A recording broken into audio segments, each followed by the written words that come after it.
Okay, Crush Me. Crush Me. Okay. Gosh, this one's much better for Les to give more details on. He called me up and said, would you write music for a ballad?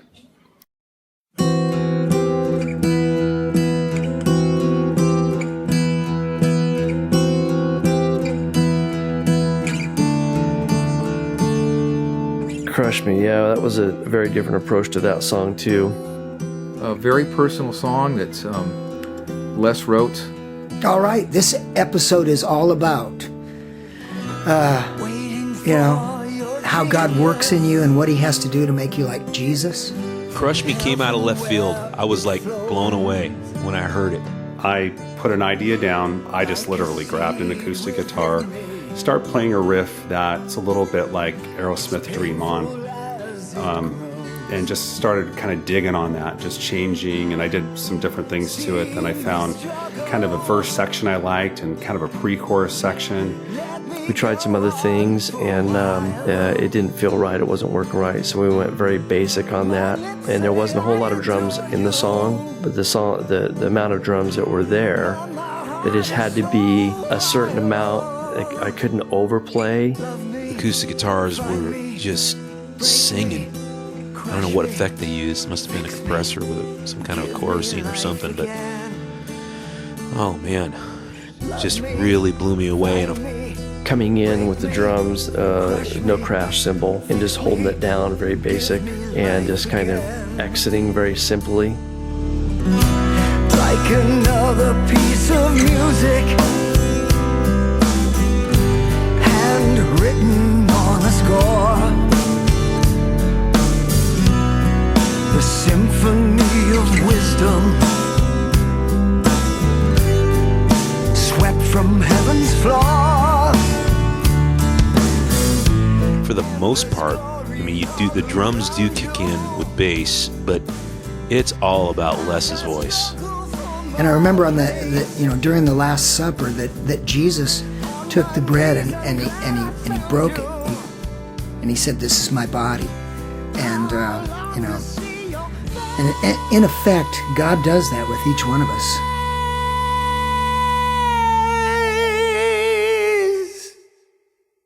Love me, find me, break me, crush me, fix me, give me life again. The drums aren't what makes up that song anyway. It's the vocals, and Les did a splendid job. Les just brought so much character to that. It didn't need anything else. It could have just been him and the guitar, and it would have just been hot and awesome. Paul had sent him just these chord progressions, and Les just came up with this, and it was almost a prophetic song for Les because it just tuned in with the loss of Les's son Jeff. So it became, like I said, kind of a prophetic song of what Les was going to be going through very shortly. It was amazing. Definitely Les brought that to life. Just made it bigger than an HD screen. This is a song that was written musically by Paul Jackson, and I wrote the melody and lyrics. And this song is hard for me to listen to, and yet I love it. But it creates a lot of emotion in me. Anyway, here it is, "Crush Me."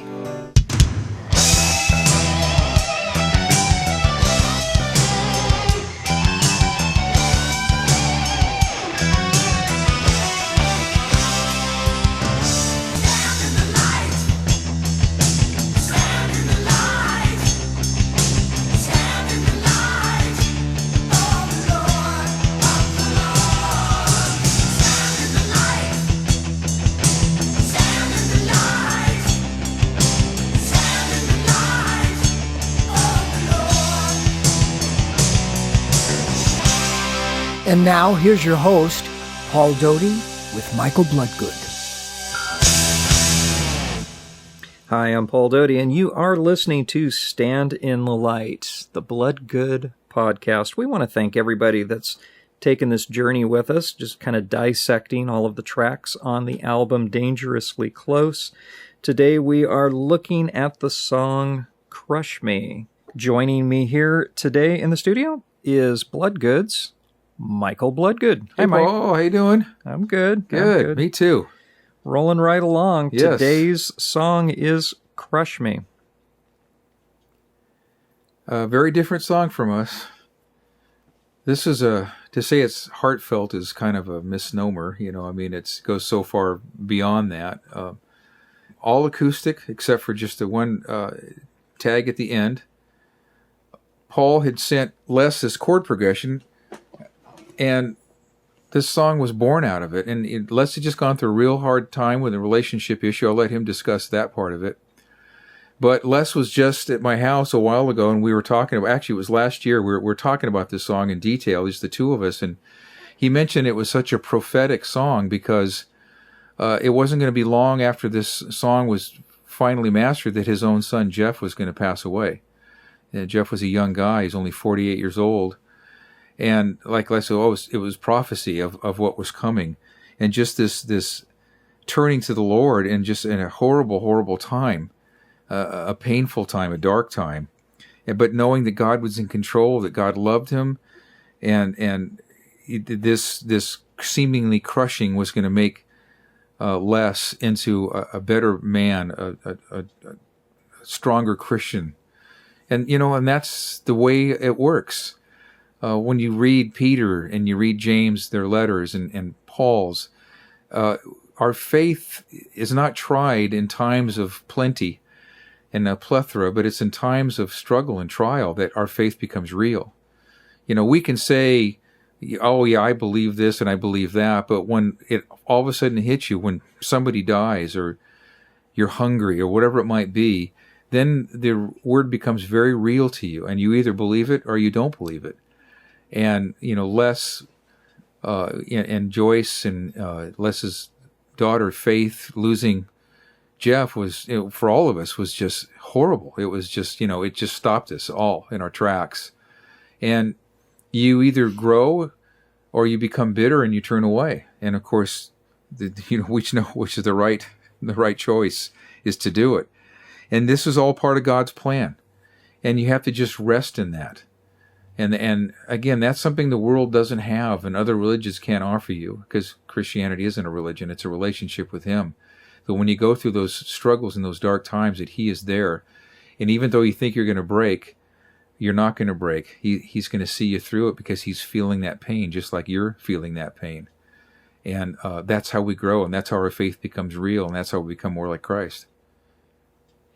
Yeah, in 2014, after the album was done, I think all of us kind of had a vision of, or an idea of what this coming year was going to be like. And right as things ended, the band went to Germany to do a show, and when the band came back, then the news was there literally as the band landed, as Les and Joyce landed. And I think for everyone involved, everyone close to the family, it just it just throws you, and it just sets you back. The song is real bittersweet, I know, when I listen to it, but not in any kind of a depressing way, but in a victorious way. Right. And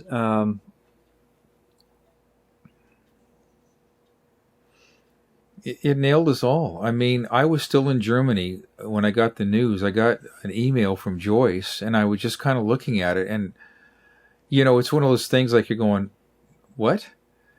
And this isn't right. This isn't right. So, I'm still in Germany, and so, I borrowed our Tommy Bolig, our good friend's, his phone, and I call Les. And he tells me the story, how they landed on the tarmac, and and the phone's going off, and I mean, it's just, and they learn about Jeff's death while they're still taxiing, they're sobbing, and I think the whole plane, I mean, and when he told me that story, I can't even get through it myself now. Yeah. And when I hung up the phone, I just broke down. And I'm not the kind of guy, Paul, you know me. I'm not the kind that, breaks down. I don't have a tear in my face, I mean, I'm not that kind of a guy. And even now, thinking back on it, it crushed me. And I went downstairs, to try and even tell, Marilyn and Tommy what had happened. And I could just barely squeak out what had happened. And I just lost it. And so it just affected all of us so deeply. And it just basically stopped the train in its tracks for the band. I mean, what are you going to do? Everything else is trivial compared to that. And take us, well, we're never going to be over it, but yet we know we have to press on, and God's got a calling and a ministry for us to do. And I think it's given us a real sense of urgency, because, we don't know how long we have. This could be it. We may not be doing a podcast next month. We don't know. We have no idea. And so we have to take it to heart and prioritize. And, we have to love people and appreciate people, because our days are numbered. And hopefully this, encourages people that God's going to see you through it, and also get out there and spread the gospel. People are dying every day that don't know who Jesus is. And it's our job.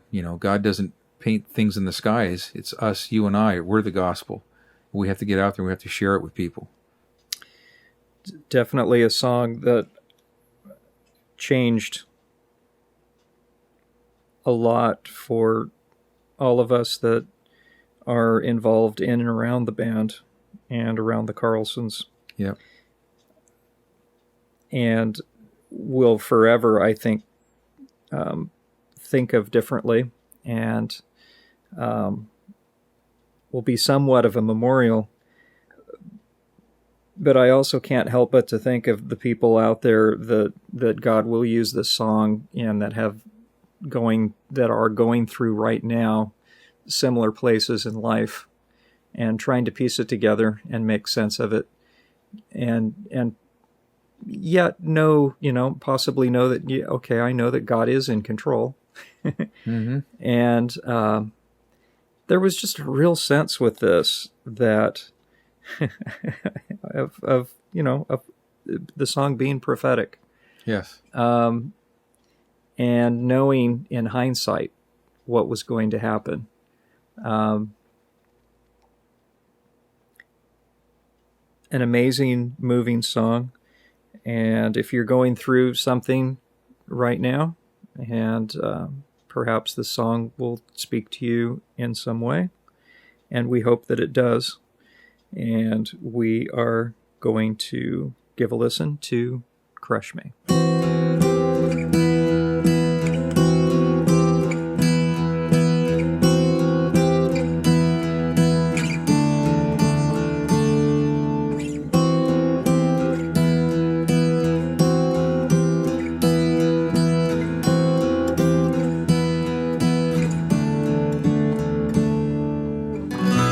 Waiting for your genius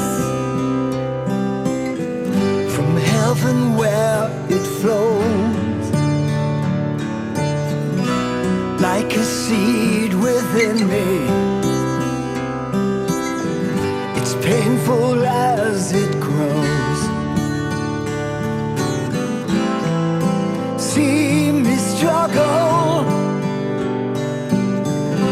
let me go on for a while. My lips say I adore you, but my heart is so wild. Love me, find me, break me, crush me, fix me, give me life again. Love me, find me, break me, crush me, fix me, give me life again. Like another piece of music, handwritten on a score, the symphony of wisdom, swept from heaven's floor. And there's glory all around you as I struggle for my place. On my knees, I'm glad I found you.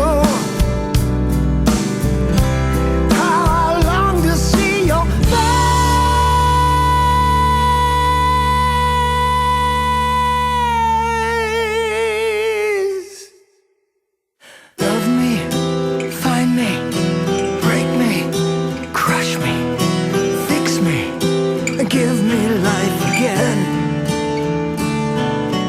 Love me, find me, break me, crush me, fix me, and give me life again. We want to dedicate this song and this podcast to Jeff Carlson, Les's son, that we all love dearly. And Jeff was an amazing guy. In fact, he was our number one critic. He was our number one fan and our number one critic. And whenever we'd finish a song, the first thing we'd do was, what did Jeff think? You know, Jeff, what do you think about this song? Jeff, what do you think about that song? And so not only did we lose a good friend and a great son and a great uncle, we lost a great critic too. And we're going to always miss Jeff, and we're always going to love him, and he's going to always have a special part. We dedicate this to you, Jeff. We love you, buddy.